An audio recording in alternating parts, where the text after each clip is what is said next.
If you have graduated from seminary and you are seeking a call and you're looking to go into ministry, here's some thoughts.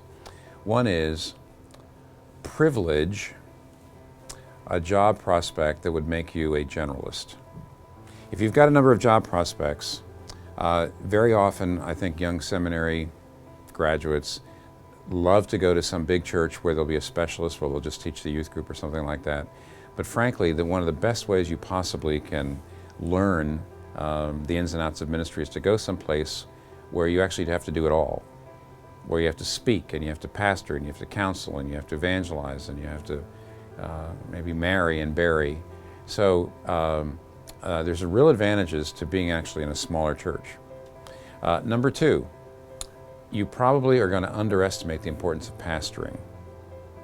Most seminary graduates think preaching is crucial, and it is, or leading and vision casting is crucial, and it is. But frankly, most seminarians do not preach very life-related sermons. They tend to be, I call them bony sermons that are kind of all skeleton and no flesh. They don't have good illustrations. They don't really reach people's hearts. They just give theology.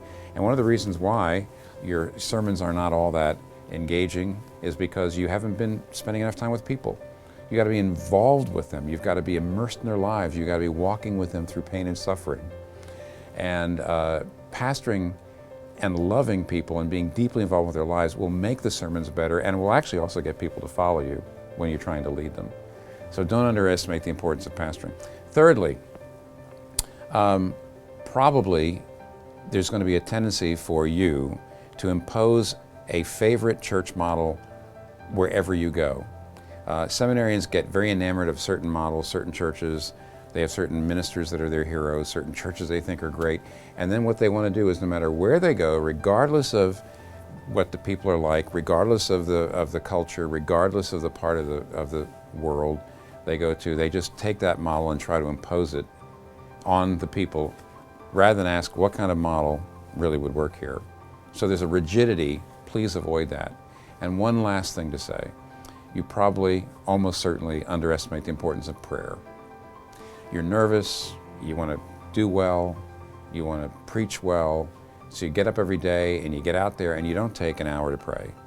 You just don't take the time to pray. And I want you to know that prayer is far, far, far, far more important to your ministry and to actually your success as a person, just as being a Christian person. As being a Christian, prayer is much more important than you think it is. So do not give it short shrift.